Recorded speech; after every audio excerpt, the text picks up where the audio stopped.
The wind howls down a deserted main street, swirling dust around empty buildings. A saloon door creaks on its hinge. This is a ghost town.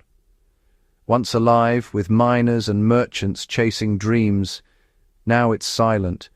The gold ran out, the railroad bypassed, or the water dried up. The people vanished, but a few stayed behind, too poor to leave, or too stubborn to abandon hope. One day the town bustled. The next, it echoed with emptiness. The general store is boarded up, the blacksmith's forge cold, the doctor gone. Suddenly, you're stranded, cut off from the world, forced to survive, alone. The safety net of community is gone. Now every need, food, shelter, safety, is your responsibility. The empty buildings are not just relics, they're reminders of your isolation. For those left behind, survival isn't a choice. It's a daily battle.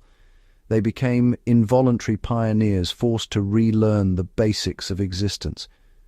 The fight for survival had begun. In this new reality, hope is as scarce as supplies. The ghost town is no longer a place of dreams, but a test of endurance. Only the toughest would last. Shelter is your first priority. The abandoned town offers a starting point, but flimsy buildings need reinforcement. Settlers scavenged lumber, nails, and glass to patch up homes, turning ruins into makeshift sanctuaries.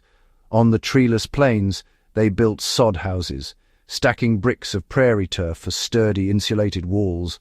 Roofs were made from salvaged wood and more sod, dark and damp, but life-saving.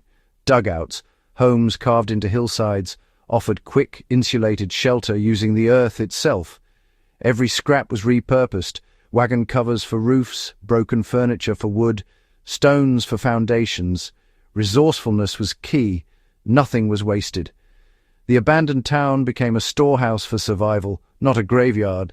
These settlers built homes from nothing, proving their ingenuity. Their shelters were a testament to their will to live. Survival meant seeing opportunity in every scrap. Fire is life, but wood runs out fast on the prairie.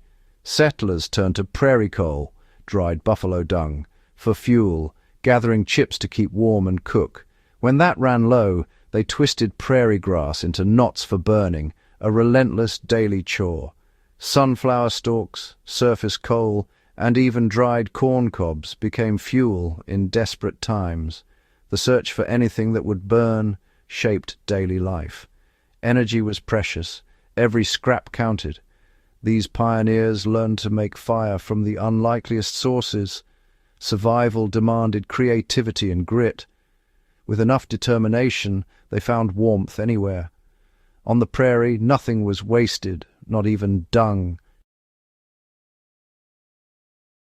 With stores closed, the wilderness became the only grocery. Settlers hunted deer, rabbits, and birds, using every part of the animal. Traps and snares caught small game while they worked on other tasks. Fishing with improvised hooks and lines provided vital protein. Foraging for wild onions, berries, roots, and dandelions filled out their diet. Knowledge of edible plants was learned by trial, error, or from native neighbors. Preserving food was crucial. Meat was dried into jerky, smoked, or stored in root cellars. Every meal was hard-won, every bite a victory. The land was harsh, but it offered enough for those who knew where to look. Survival depended on adaptability and constant effort. The wilderness was unforgiving but not empty. Ingenuity turned scarcity into sustenance.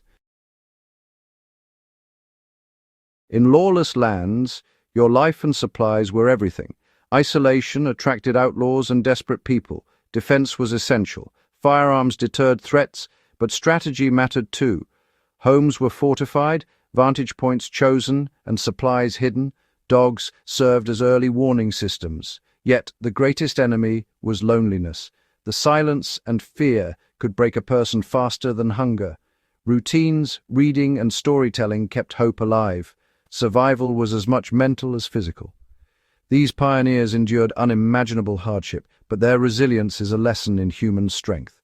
In the end, their greatest weapon was an unbreakable will to survive.